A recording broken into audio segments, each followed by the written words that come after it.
This is a live hangout for Saturday night, and I really don't know how this is going to turn out.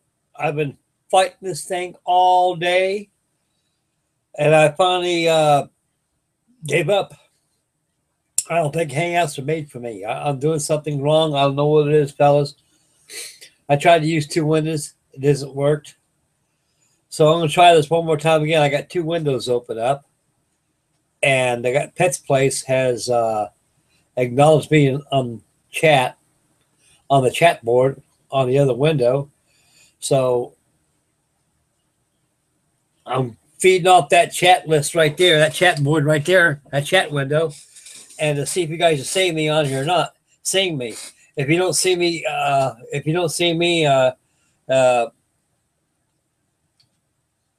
guess you don't see me. But you probably can see me here, but I can't read your chats. I don't know, guys.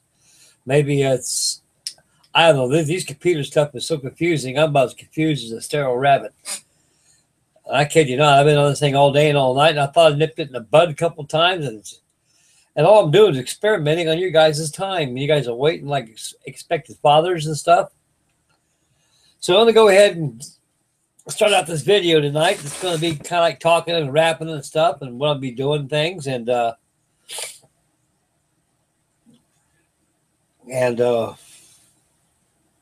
just general conversation, I guess. I'll even tell you a couple stories. Okay, guys. I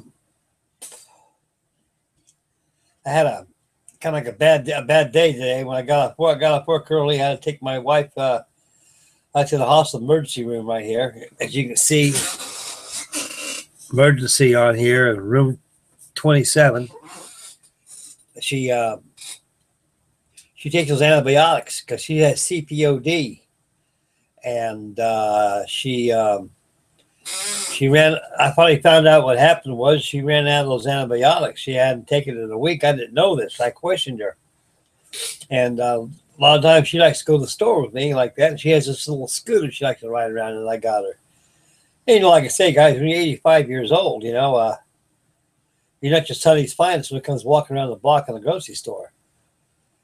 And so she wants to cut a bug from somebody there. It must have settled lung. She has a little bit of ammonia that settled in her bottom of her left lobe of her left lung. They ran blood work and X-rays on her, and so they probably keep her overnight and they give her antibiotics. She already got a steroid shot already, and it's just one of those things, guys, about life. When you get old like me, you're just a number. When you're young, like you great little fellows out there, you know, you got your whole life ahead of you, and you're not in the numbers game yet. And that's why I enjoy life. Every day's blessed for me. And these models here I work on every day in and not day out and day in and day out, whatever it makes a day. I work on them because I got nothing better to do than work on these things. I love them.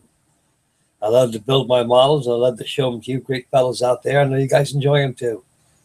And right now it's a hell of a way doing a hangout. But like they'll say, the show must go on.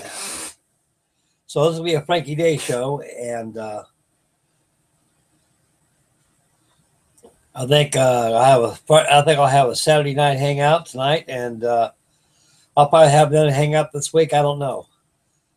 But I'd like to get this thing all running really good, guys, and see how it pans out, you know, because this is working two windows. I went down and uploaded an encoder. It's called Wirecast or something. It's supposed to be free software. I don't know how it works, but every time they say free software, you end buying that stuff and everything. So I'm thinking all this encoder stuff has got to be purchased, you know, and all the software has to be uploaded and everything for this thing to work properly. I didn't know that, guys. I thought this was almost like YouTube, you know. I'm happy now, like the way it's rolling. All thing's missing is a chat window on the right side of my screen. And talk about chat. I'm going to check out the window, see if you guys can see me on here. And if you guys can see me on here, I got 4 viewers. Bless your heart, fellas. I love you guys very much. I'm going to go check the chat window right there and see if you guys see me. If you see me, chat what color shirt I'm wearing. I know you guys are seeing me. Just a test, boys. Just a test. All righty, then. Let's check out the dark side of the moon and see what's shaking. Wow. Well, it looks like the chat window's gone.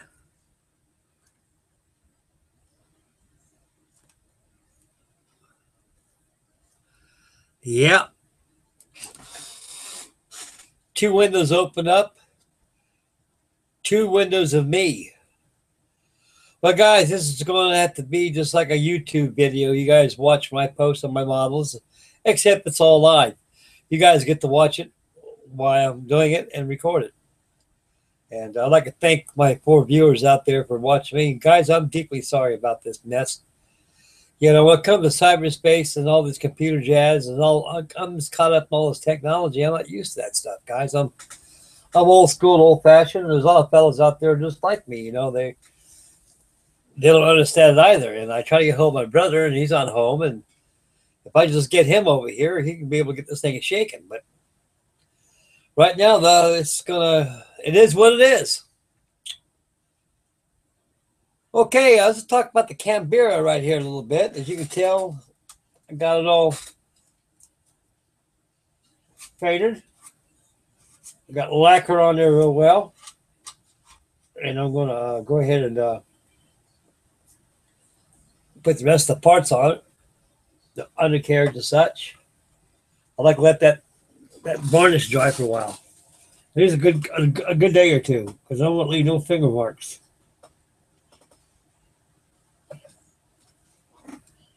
Yeah, this Airfix 148 scale Canberra is it's pretty nice. So it's a pretty nice airplane. It's a dandy of a kit. And I don't know if Airfix makes these jobs anymore, though. But this thing will be done by tomorrow. I guarantee you that. So there ain't that much to do. I got to put wash on it, put the other parts on it and such. Panzerman Bill of Panzerman's Bunker will love the crew figures and things. 3 pilots. They look pretty darn good in there. I'm not good like Gilbert and Freddie, and there are a lot of other great guys out there that can do figures. I just never ventured that type of artwork before, but I probably can do it with a lot of practice and some help and some tutorials here and there.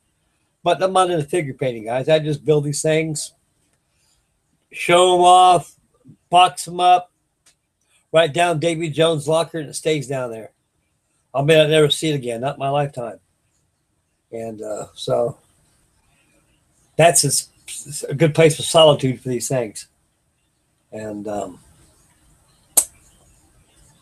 I've got a lot of models, finished builds, thousands of them. And my wife and I were talking last night before she got sick this afternoon. And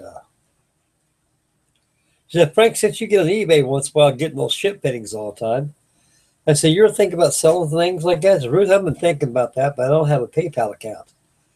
I said, I don't know about how and when, whatever, how to get a PayPal account. I got to contact PayPal. Maybe you might send me some kind. Now, I got money in the bank. I got a bank account. But I went to the bank and asked them to set me up for a PayPal account. And said, no, we can't do that. We don't fool PayPal. So illiterate me didn't know any better. I assumed that the bank would set up a PayPal account. As long as you got money in the bank in your account, it goes right to PayPal, but it's just different. PayPal's PayPal.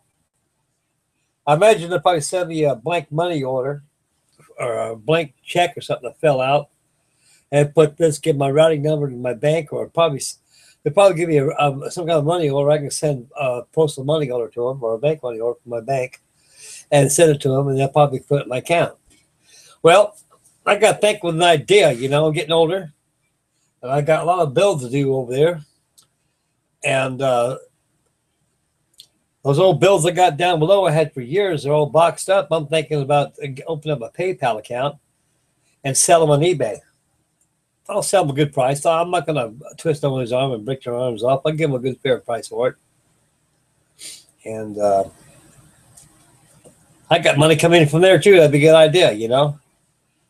eBay ain't a bad thing to go to, guys. You just got to watch what you buy. You really got to watch. You just can't jump into it because you got some shysters out there, man, that like to capitalize. And I'll tell you one thing. I had a buddy of mine. His name was Jack Hansen.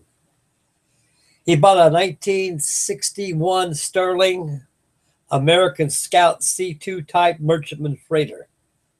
I've got one of those. You've probably seen it on YouTube. If not, it's probably on Facebook. I posted a picture of it. It's almost as big as that monstrosity behind me, but it's about 4 or 5 feet long. Big old freighter. And he wanted to get one of those.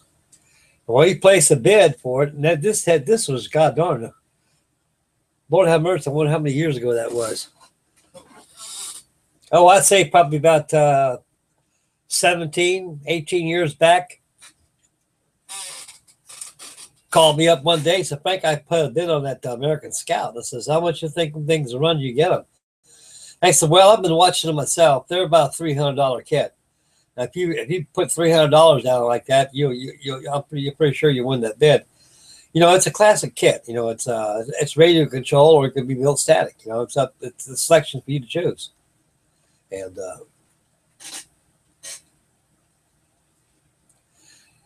so you don't have to put a bid for $300.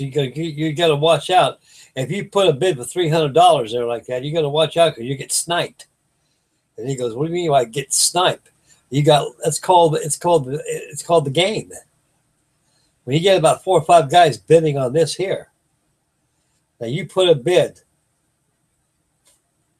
Say for example, $50, because they don't make these no more. Not to my knowledge.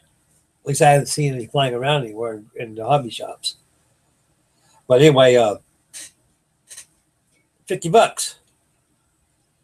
Then when you put a bid for $50, you go, and right at the last second, somebody wants it more than you do, well, bump it up $1 or $2. 52. Bunk. Pretty soon, sold. You didn't win this auction. You've been sniped. So the general idea is put a high bid. If you put a real high bid like that, and the guy knows he won it, and he knows, well, this is going to be a bidding game right here. If I bid more than he does, he'll outbid me. Well, hell, I'll bow down and let him have it. So a lot of them spend that deal. So you got to watch out for that stuff. Anyway, guys, for you, I got 7 viewers now. That's great. I love you guys. Just stick around, fellas. I got to have a good show tonight.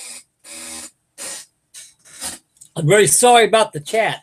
For you other fellows haven't seen the beginning of this video, I'm very deeply sorry. I've been working and toiling all day and night and trying to figure this out. I uploaded encoders. I even went down to Computer Max to see if I get that stuff. They say, no, they don't have that stuff here. You got to get it online. I tried everything in the world. I just give up. It's going to be just like you. It'll be Hangouts, but just no communication between me and you great guys out there. And I love the feedback you guys give me. I can make the show more exciting and we're going to have some fun. But it's going to come, guys. Don't worry. You know, good those comes, those that wait. And Lord knows I tried. And we're going to get this thing fired up real good. So it's Saturday night. I did my 6 hours in a day. I was going to go for 10 hours a day, but my wife wasn't feeling well. I went to work, and somebody told me, Frank, don't go to work today. You better stay home and take care of your woman. She don't sound too good. And Ruth said, go ahead and go to work, Frankie. I said, Ruth, you sure? And I said, hell with this damn job. I don't need that job. I said, I got enough money coming in right now. I'm not working there. I'm just there just for extra money so you can have some things and I can have things. You like your knickknacks and your embroideries and stuff like that you like to do. And I like my plastic balsa wood and paper. And I love my YouTube. And that's why I work. I got to make hay while the sun's shining because I was built for work. I just can't sit down and do nothing. Maybe that's why I'm so healthy at my age. I don't know. I think somebody up there likes me. Anyway, getting back to eBay. I notice eBay right now is that they the shipping is ridiculous. I saw a B36 Peacemaker. I had one of those one time. Some guy wanted it more than I did. I sold it to him for $75. It was all built. It was all done with Reynolds Wrap kitchen foil. And it was a Monogram 172nd scale kit. And with that kit, what I did, I covered it with aluminum foil. It came out excellent. And I made it the B version, the beginning of the which I didn't have the General Electric J47 engines on the side, the booster engines, 6 turning and 4 burning. And so it was 6 turning and nothing burning. And good kit. It was all day glow red tail and the wingtips. I gave him let me have it $75. So I was thinking, give me another one. So I had says, buy now. 35 dead presidents. I look at the shipping. $40. My God. That's almost $100 right there. $75 or so. I said, not here. I'll wait. Besides, I got a 144 when I built down below. Came out real good too. I think it's KP made it or something like KP Hobby, K Pro. I don't know what it is. K Pro. Or, I don't know. It's 144 scale, but about that big. Pretty good sized wingspan. You got to remember the B36 Peacemaker had a wingspan of 200 feet. 232 feet, I should say. 32 feet longer than the Martin JRM-1 Mars flying boat. It was a big airplane. An airplane to reckon with. And so, eBay, they got a lot of good stuff there. You just got to watch what you're buying, guys. Because, you see the same thing in there. Some are different prices. You got some people in there who inherited or went auctioned an estate sale. Some guy died. Like an old goat like me one of the days when I take a dirt nap. Somebody come to my house and says, my God, look at the models this guy's got. Yeah, you see nothing yet. Go down below in the basement, you'll see some models. Look at this stuff this guy's got. You know what they see? This. Because they know it's negotiable. So these estate sales, some of these guys that sell this thing, they don't have a clue how much auction these off. I've seen these guys start these off for 99 cents. And some of these guys will bid cheap because of the high shipping cost. And they won something like about an $80 model, like got a $100 model, maybe for $10, $15. For an example like that, I was very lucky in that average Vulcan. I didn't want to get a Vulcan kit, but I went down and see Russ down. I seen Russ down at the Smitty's Hobby Shop, and he says, oh, Frank, they don't make these no more. I said, they don't. I said, no, the rumors is that the Airfix is making another one, retooling it. So that may come out maybe next year or maybe this year sometime. What's that? I don't know. That's the first I heard about that. And so that's good. That's very welcome. It's probably a new tooling kit.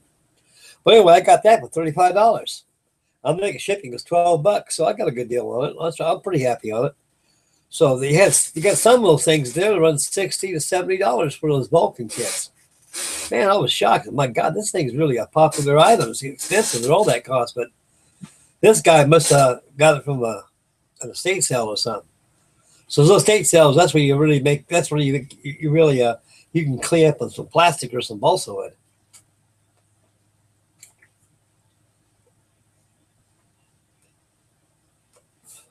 And with all the hobby shops nowadays, you can't buy plastic or you can't buy stuff no more like you used to. You just might as well go eBay or shop online. All those really controlled foamy jobs, I went down there, down to the hobby shop, not the Hobby Town USA. Went down there and see Skip and Elwood down there. And they said, man, most of our business is RC and those cars. And he said, we hardly sell any plastic, Frankie. So you're the only guy that comes in here and gets the stuff. And so one time, Frank, yeah, that monocoat rack back there where it has all that monocoat right there you cover your airplanes with. So yeah, at one time we couldn't keep that thing stocked up. People would buy them like crazy, but now we can't even. You got some rolls laid there 10, 15 years. There's no builders no more, fellas. The only builders I know is just all of us in our community is that we do on YouTube. And so us builders are rare guys. You got young generation coming in and getting in this radio control stuff. And these ready arts, what do you call them, ready to fly jobs. I think they're a waste of money, but for radio control, they're cheaping up. Years ago, back in the 60s and 70s, radio control was very expensive. And the only company that made radio control transmitters and servos was Kraft and Ace and Futaba. And a 4-channel unit plus receiver, transmitter, 4 servos will cost you around $700. That's a lot of money. Back in the 1960s, we used the old Babcock escapement. Ran off a rubber band, and you had big old tubes. I remember my daddy and I went down there to Hobby Center. I bought a big old Sterling 54-inch wingspan Piper Cub, J3 Cub. It was actually a 2-channel design, rudder and stabilizer. And the motor was, I think it was an 010. And they had a go ahead about that big around, big, swinging about a 7-inch prop. And it ran on about 7 minutes with fuel. And the 7-inch fuel, it just took you, you can fly it because it had tubes in it, guys. It had real, honest to God, it had real tubes there. That was your receiver. Then you had an escapement in the back, and it ran on the rubber band, and had torque. And it go for the rudder, for the rudder again. And the stabilizers went they're ancient design. That went out like a dodo back in the late 60s. I remember how that's the first radio control. Now that Babcock escapement and radio control gear cost my dad one time. I think it cost almost $300 for all that one time. And he said, "I'll never buy stuff like that again. That's not expensive." Because that almost broke my wallet. But you know, the plane flew very successfully. It was an ancient radio control design. Got 10 views. Yeah, I'm doing pretty good. You guys are hanging in there for me. I appreciate this, guys. Again, fellas, the other viewers that came just now, straggled in right here. I'm very deeply sorry, guys, about not having a chat up. I got to get a hold of my brother. I can't get a hold of my brother. He's out of town with his wife and everything, doing something. And so he gets back, we'll get this thing fired up. I tried everything, guys. I tried everything. I give up. I threw a towel in. I need to get to some kind of a think tank and think this out a little bit. Maybe Hangouts ain't made for me. But so far, this Hangout's better than nothing.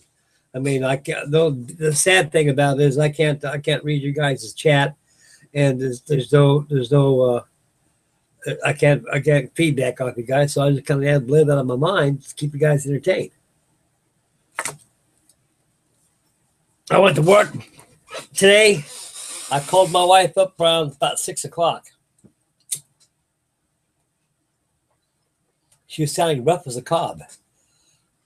I told my boss, one of the owners of where I work at, I said, "I'm out of here." He said, "What happened, Frank?" I said, "My woman's she's sick. I'll get her to sick bay. I think she's got CPOD kicking back on her or something. I don't know what it is, but I can't work and let her suffer like that. I mean, I can't do that. I've been married to this woman for 20 years, and she's my second wife. And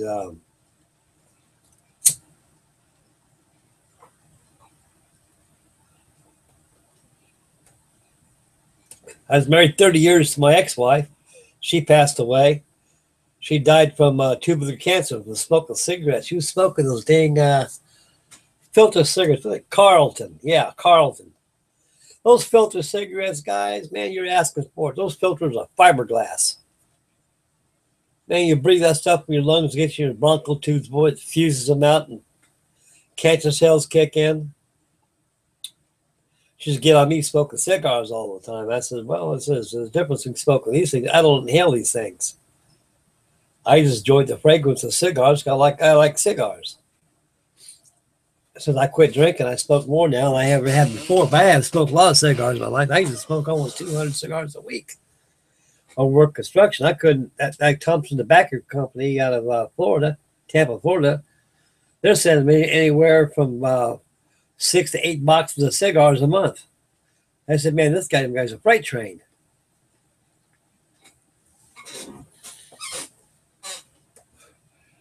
God gave us a good day, guys. Good day tomorrow. I got to finish up this Canberra. I got to get hot on that Vulcan, get that Vulcan shaken up, get a video on that. Probably Monday. This will be done tomorrow. As you can see, it's getting there now. Undercarriage, flaps, wash, decals, touch-up painting here and there, transparency, make sure it's masked and airbrushed too. Bombay doors, bombs. Got a lot of little work to do. I'll be doing some work on tonight.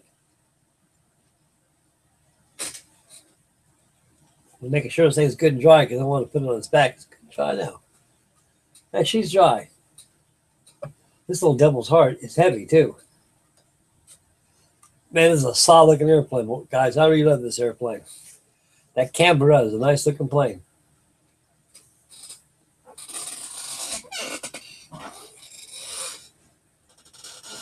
As I mentioned, the B-29. It's that idle right there since the Wednesday night hangout I had.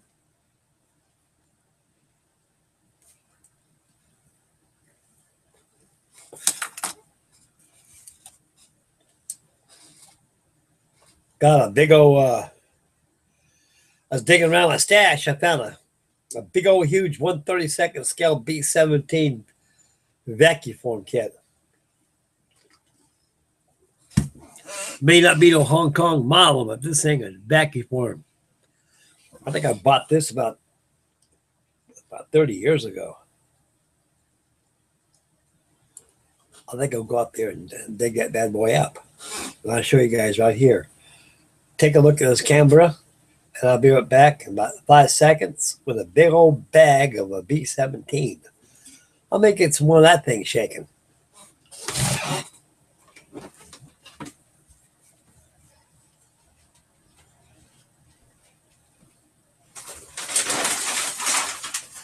Oh, yeah, get over here. Yeah, you got a big bag of airplane, that's you are. One big bag of airplane. All righty. Go ahead.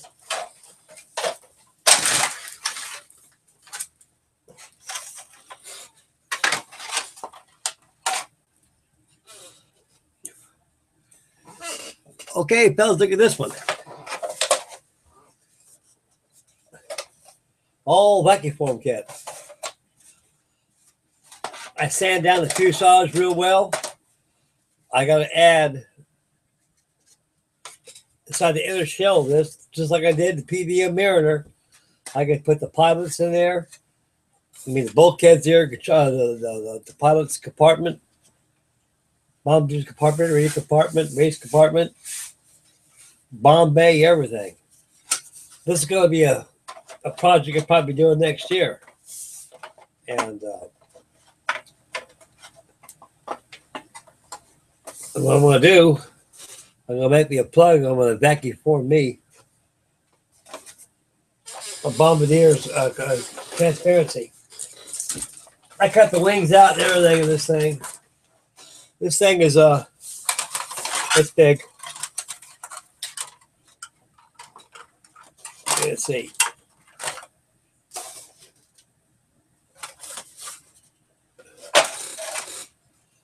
Big plane, guys. Huge. I think I paid $20 this airplane. I bought this and it's called ID vacuum forms. I got these from Archer's Hobby World.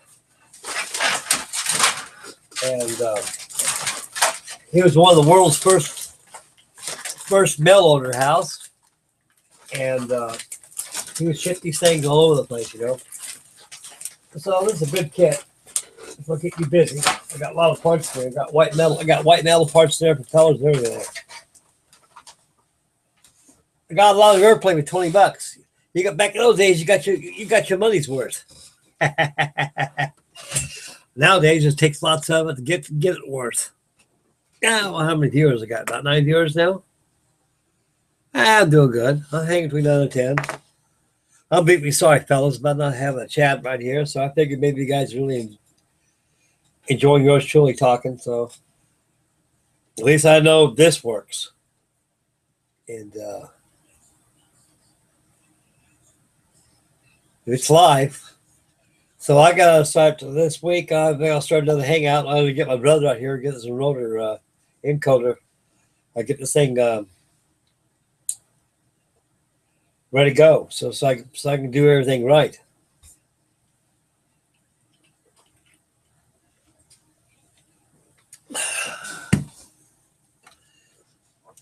I hope my wife's okay.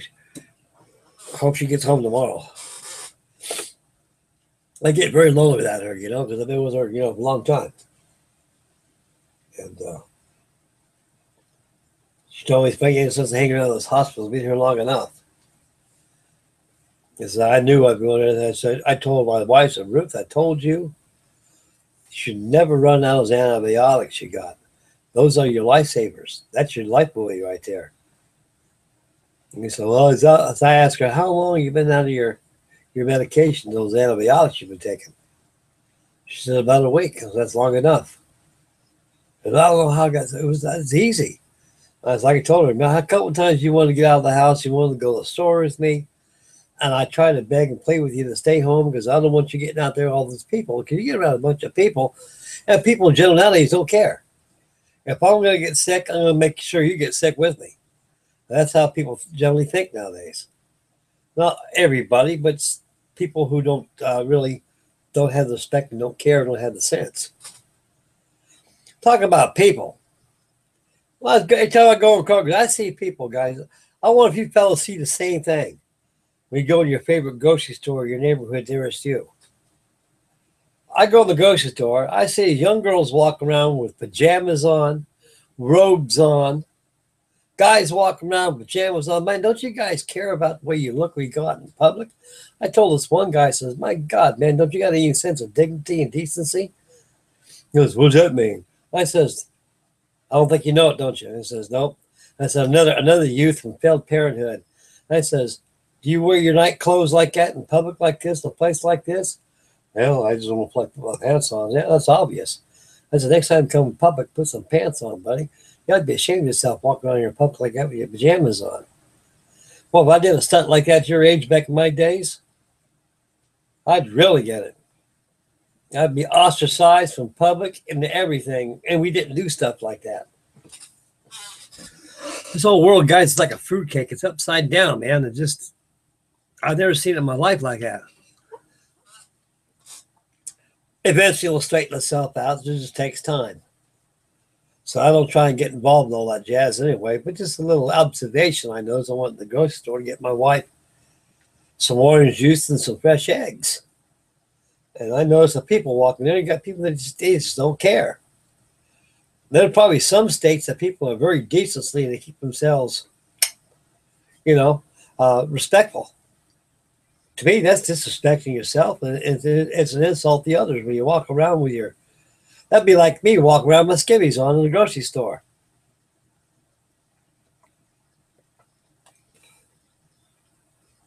I don't know.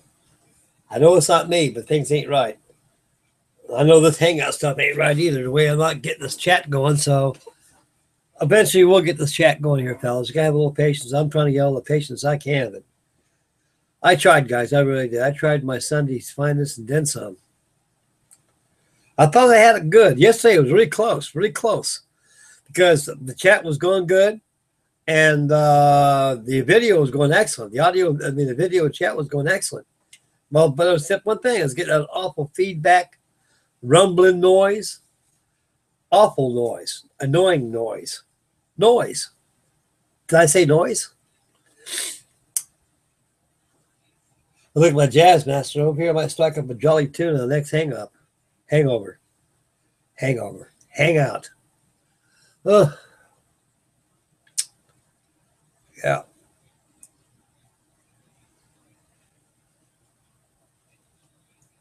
I got a lot of builds coming this way, guys. We got winter coming up. I want to finish up my Charles Morgan well ship over there and get my Denmark all finished up. I've been short from that Norski Love. She's sitting over here. I got her covered up. Keep her from getting any dust on her. She's sitting there and said, "Hey, when are you going to turn 2 on me? I'll get to you. You ain't going nowhere." Mr. Dave Mather, dedication, Bill. He's a great fellow, that gentleman is. And, yeah,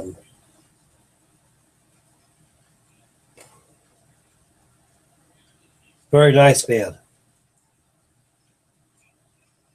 I look around at my stuff back there. I got a lot of stuff I haven't showed you guys yet. And I'll probably bring that out soon. And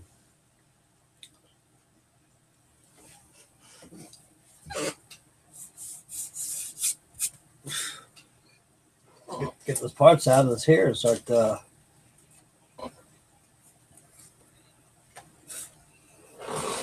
get the undercarriage ready to go. Got the tires. Get these parts prepared for tomorrow.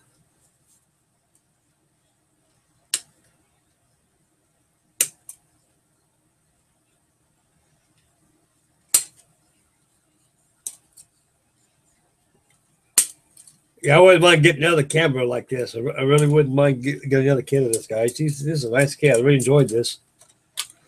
And I bought this a long time ago. I think probably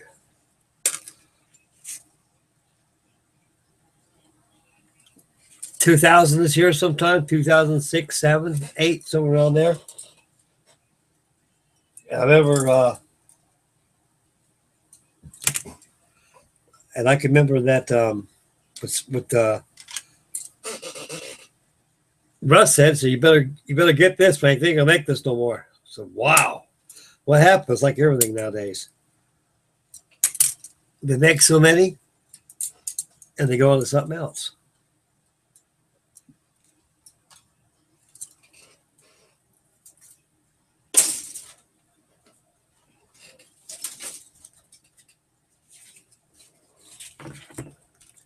Good. I got my parts. I think undercarriage. Good.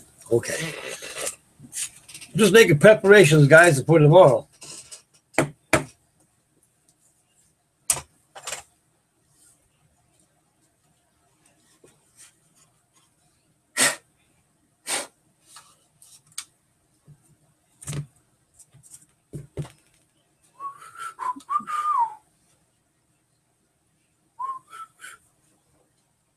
La ba la bum. Ba ba la bum. Bum bum bum bum ba ba ba ba ba ba bum.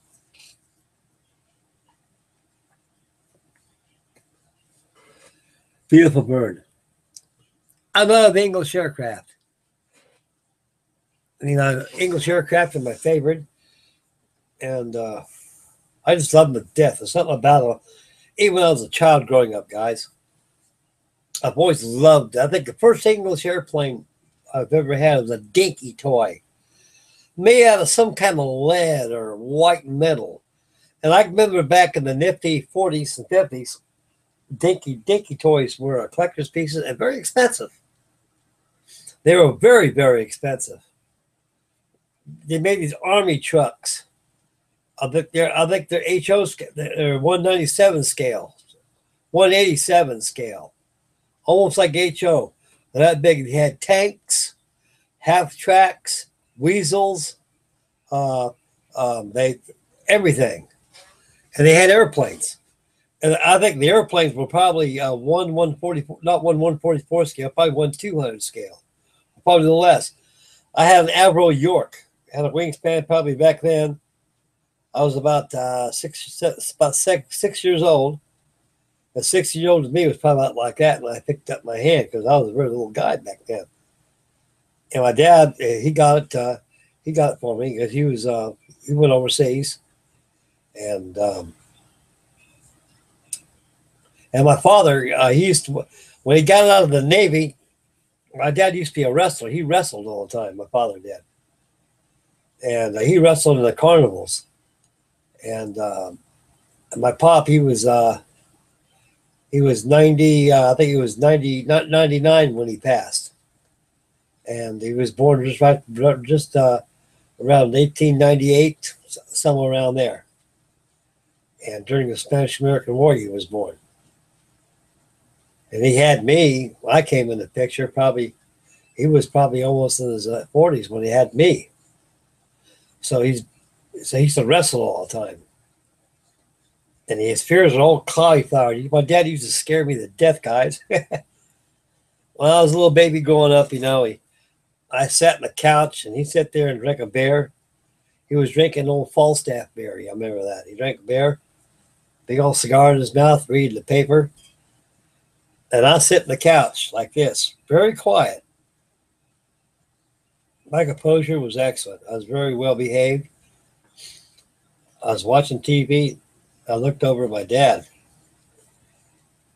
And my dad would put the paper down. He always liked to, my dad always liked to kid around me all the time.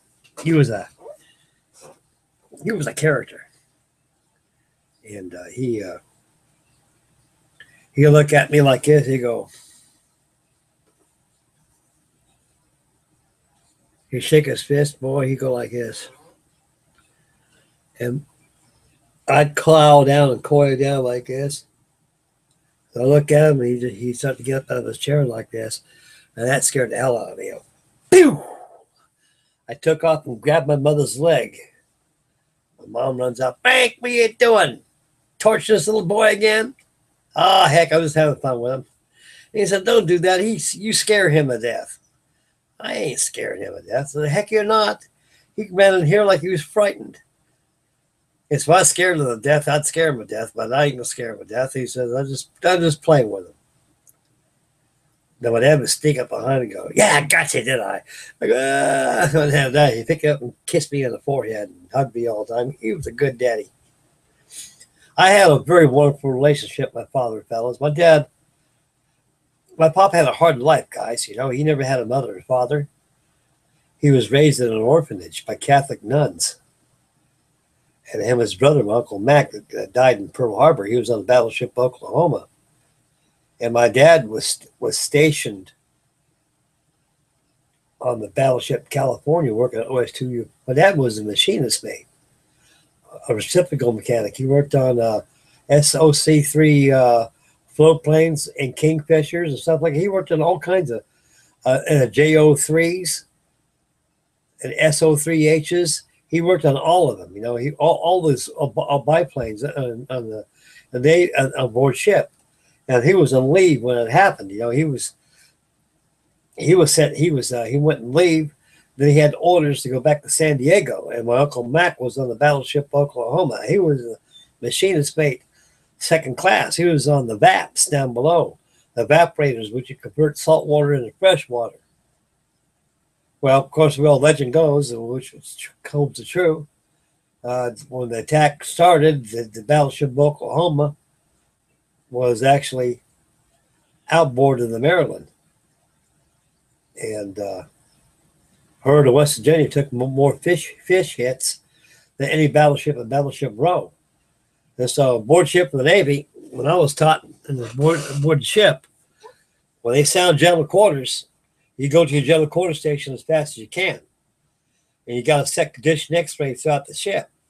You take a hatch, you dog it hatch, you dog it tight. You take a dog wrench and dog all hatch. You dog it for watertight integrity because these battleships, like all ships, have watertight compartments involved. And the object of the game is if that compartment is violated, There ain't no way water can go into the other compartments because it's been dogged down. But unfortunately, the bad thing about it is whoever's in that compartment will eventually be deceased. Will probably be killed. Well, my uncle was down below. That's when the evaporator's done a bit of emergency steering gear. He got a big old spring hatch. When you slow that spring hatch, it weighs, and you secure it, you're there for keeps. You're there. You won't get out. You won't get out. Only way to get out is from somebody up top, because it's dogged from the top, not from the inside. They close that spring hatch down there, and they dog that hatch, and everybody else goes to the general quarters. Well, he drowned like a rat. I guess she turned over upside down. But anyway, my father told me stories about these nuns. He didn't like nuns. I think he used to call them penguins. So I don't like them. I said, I thought they're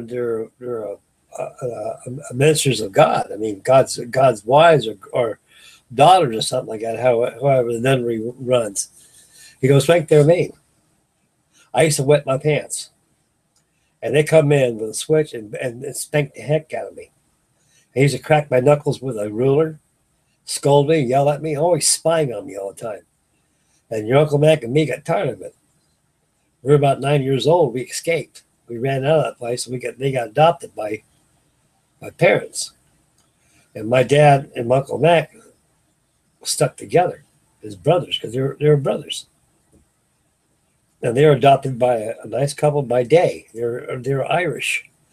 They were an Irish family. They come from the old world, and they adopted my father and his brother. When they got of age, he went and joined the Navy, and he wrestled in carnivals. And he went over Europe a couple times. He's dinky toys on. That's why I say English had the best things. He said, "I got something for you, Frankie. What is that?" They gave me a box right there. You'll like that. Open it up.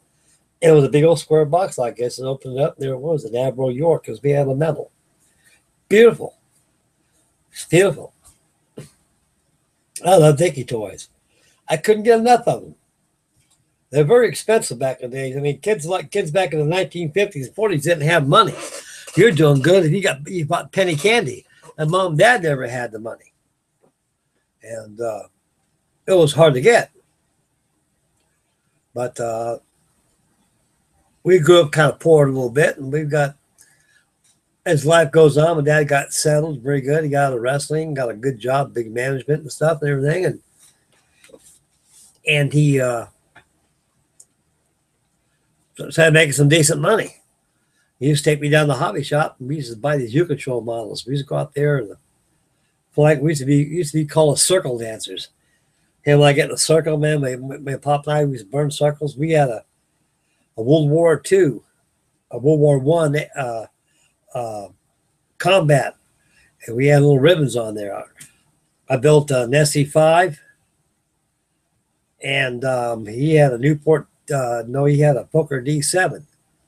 And my father was a good builder. That's how I learned how to build my models, is from my dad. I started building models. I was probably between the ages of 3 and 4 years old. I'll tell you guys, the first model I've ever worked on my whole life, the first one.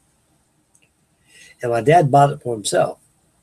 It was a battleship USS Missouri by Brunel. It was one of the first. Ejection plastic model kits that Revell made, and it was about the only model they made for a long, long time, until 1951 and 52 came along. Then they started really producing more kits, and that Revell Missouri could be bought anywhere. I remember it came in like a box, not a big old bottle box, just a small. It looked like a pasteurized welfare cheese. Yeah. You know those welfare cheese things years ago, back in the 70s, used to call them commodities. And all the people had welfare on things. We never had that stuff, though, because my dad worked. I never welfare in our life. We worked. And just to give you an example, that's what kind of box looked like it came out of. And one time I was on top of the ice box up there. He was working on it one time, and he went to work. So I got a little inquisitive a little bit and got curious a little bit and had itchy fingers. I want to be like my dad. So I couldn't reach the top of that ice box because I was too small. So I used little technologies called grab a chair, stand on top of the chair and grab it. That's what I did. I went and grabbed beautiful 10 viewers. You guys are hanging in there for me. I love you guys, man. Thank you guys. I appreciate this very much. You guys hanging there watching me. Yeah. I went and built that thing. And I knew I look at the clock up there. Oh, my dad's coming home. What am I going to do? I screwed it up bad. Turrets with a smokestack. God. I put it back up there. I didn't say a word. So my dad comes home, takes a shower. Old-fashioned Americana, just like Archie Bunker and Archie's place. Dad sits back in his leather chair, puts his foot on top of the footstool. Brother brings him a paper, puts a cigar in his mouth, lights a cigar, reads the paper, and watches the news. Mom comes out with an apron on, says, supper you ready in about 10 minutes. And Dad goes, okay. You heard what your mom said. Go in the goddamn head and wash your hands, get the slippers good and clean. Spick and span. And get ready to eat dinner. Okay, Pop. Went in, washed my hands and face, ate dinner. After dinner's over with, I help my mother do the dishes. That's part of my chores. And take out the trash. That's how I got my allowance. My dad had a lot of chores to do in the house. He knew I liked to make money, so he helped me out a lot until I got old enough to hold and do a job. And so that night came, he decided to build the USS Missouri. I saw him walk on the icebox door, my eyeballs going. I was looking at him, oh my God, you're going to kill me. All right, which one of you done this? And he goes, I'm looking at the guy right now. He shakes his fist like he did before. He used to sit down in the chair. Come here. I'm going to grab you by the head. I'm going to twist it south, and you'll be walking north. I go like, he goes, gotcha. He grabbed me. I thought he was going to kill me. He says, you do this? Yes, sir, Dad, I did it. I didn't mean to, Pop. I wanted to learn how. All right. I'm not mad. It was no good. He could use it. It was a shot. So one day, he went to the hobby shop with me, bought an old Revell B25, like the one I showed you guys in that picture right there. Me standing with it on YouTube on one of my builds I finished, and he helped me build that. I built that myself. I sat down there, put a chair next to me. He goes, okay, first thing you do is this. He always fixed me a double-edged razor blade. He'd break the razor blade, and he cut it at a 45 angle. And he took a piece of doweling, and he cut it this way, and stuck the razor blade in this way, and he bound it with thread, and he epoxied it on there. It was an X-Acto knife. He says, be very careful with this. Very careful. This will cut you to the bone. Don't cut towards you. Cut away from you, not towards you. See this flash on here? Go, yep. Take that stuff and trim it off with that blade right there. That's good. Because you don't trim those parts, they won't fit well. He sat there. He had patience of an oyster. He sat there and helped me build the thing. And I did a good job on it. No glue, no glue marks and everything. You know, he sat there and supervised me. And he knew I liked the hobby. And he used to build stuff all the time like that. And he got me doing it. Then I subscribed to those Popular Mechanics Illustrated magazines. Little paperbacks come like this. And they have a lot of plans and a lot of blueprint stuff you can send away for a quarter or a dime. And they had model airplanes and model ships. They had big old plans you can send away for a quarter. Huge. And I just sent away for projects like that. I can remember I was in 7th grade in junior high school. And I sent away, we had metal shop. We had a project, Mr. Purpose was my metal shop teacher. He'd turn around and say, "Hey, Frank," he says, "what project you do this year?" I said, "I don't know, Mr. Purpose. I really haven't gave it much mind." And he goes, "Well, don't you think it's about time you think about something because it's coming next week?" "Oh, it is? I'll come up with something." So my next edition of the Calculus Illustrated came in the following day. I didn't expect that. Well, you talk about miracles working all at once. So I went ahead and so we had plan for a mini bike. We had plans for a mini bike. This is what I want. I sent away for it. About 3 weeks later, the plans came in the mail. They came in a big old envelope, a white envelope with blue and red embroidery outside. That's how it was back in those days. And I got that whole size plans. And metal shop, they had a brake, a former, like a form metal like that.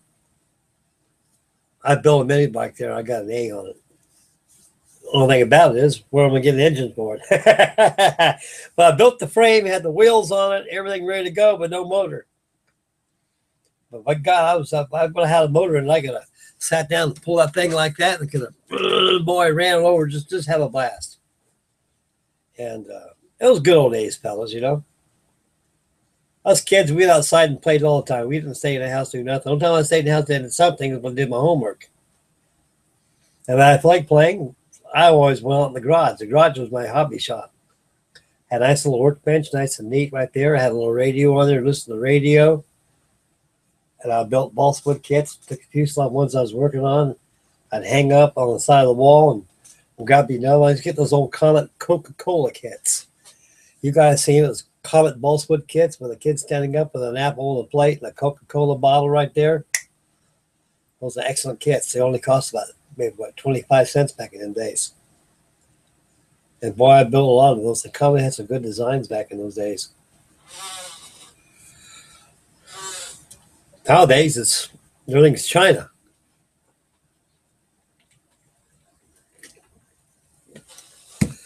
Talk about China. Like to know what Rocket Man's up to. This guy is a raving lunatic. And he wants to set off a hydrogen bomb right off the coast of Guam. My God, man. That'll contaminate the ecology system, the fish. Leave a massive crater somewhere. Possibly could cause a tsunami.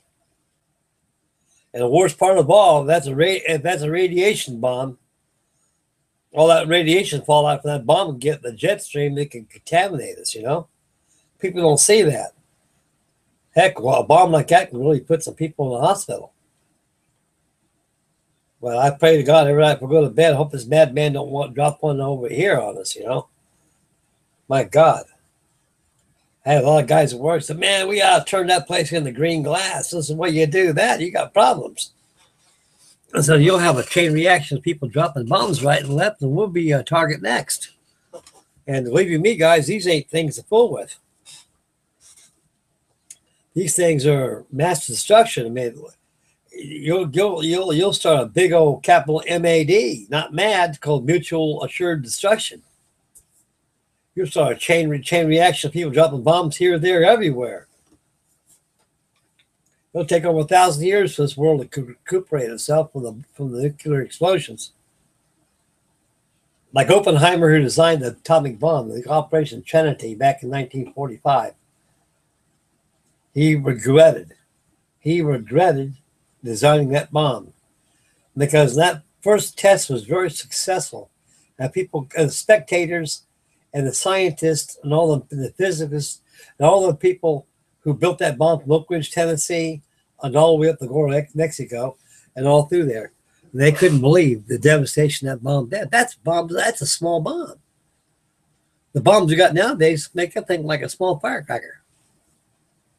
And what he said is, my God.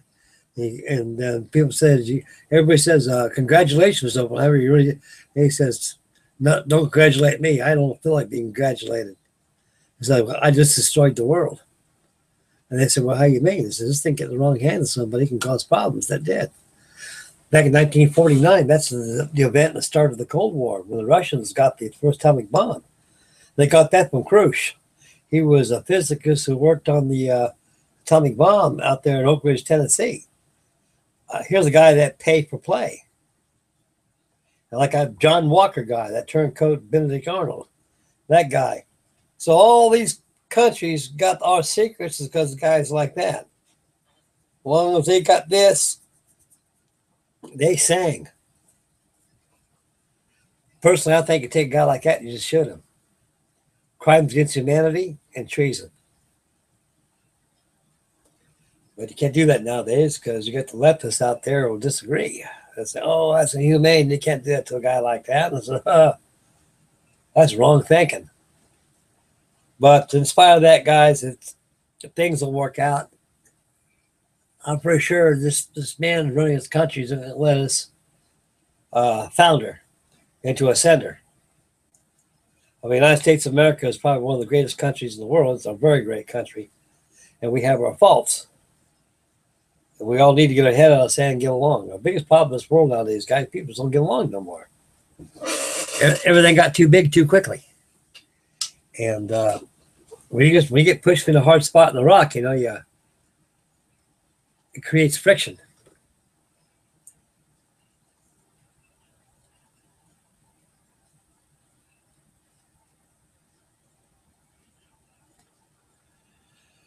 Yeah, I was kind of worried about my wife right now, kind of lonesome.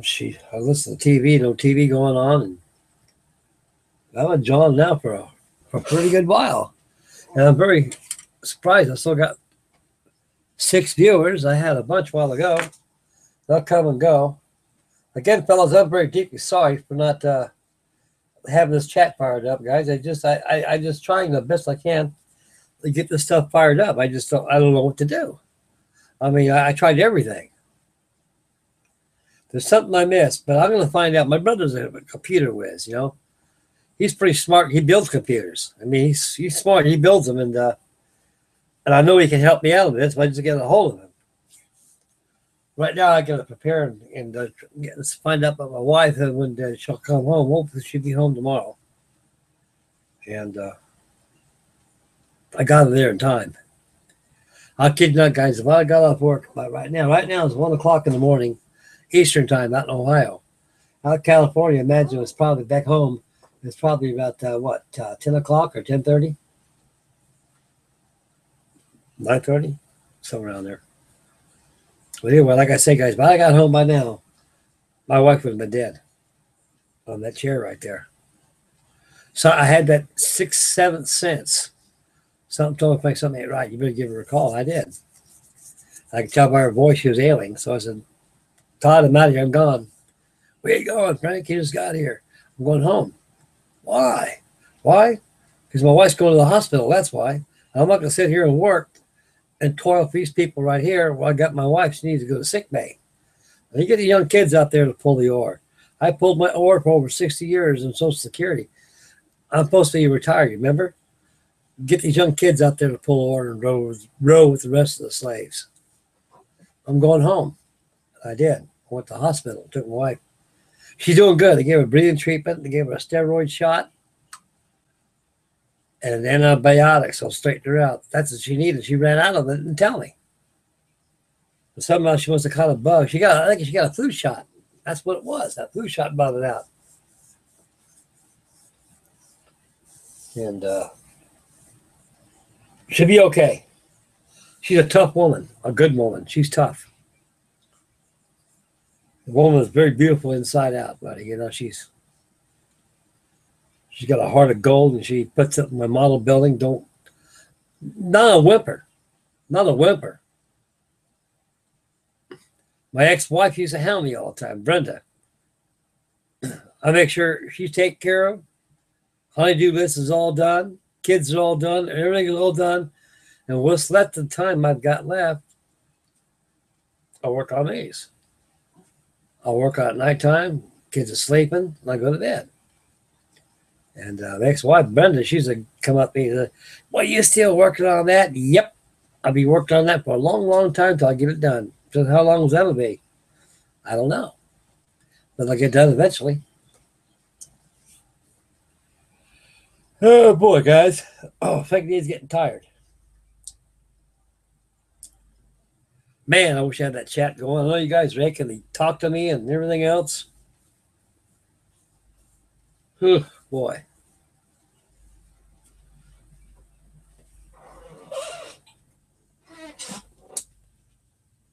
Yeah, it's getting about in the 40s out there now. It's getting kind of chilly outside now. Fall's getting here.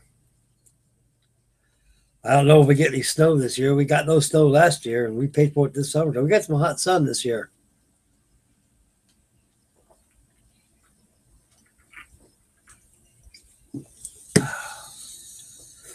Good old root beer. Yeah, see how many viewers they got going on now. 4. Yeah, it's going down a little bit. Guys are getting tired of me rapping. Well, I'll tell you what, guys, we'll go ahead and this is more or less not a test video. This is just more or less just a hangouts like old-fashioned days back in the 50s and 60s. A show was made with no audience, nothing at all but cameras. And all the audience is the people at home watching that live show. And that's you great guys out there. And it'll get better, guys. You know, there's a good hangout tonight. You know, not much of one. There's stories and stuff I can tell. It's part of the Frankie Day show. And I'll have some music coming your way. And we'll get this chat fired up. It'll be good. If I get some good software loaded up in this thing, I can be able to broadcast and have my different cameras there. That's my dream. I know I can make it happen. Financially, I got the money. But it's just the idea of organizing it and putting it together. But anyway, I got to give it to my brother and get this chat thing squared away so I can be able to get feedback off you guys. And it'll make this hangout more enjoyable for you and for me. Okay, guys, this will be out for the night. It's after 1 right now. No, it's 12 o'clock right now. Jesus.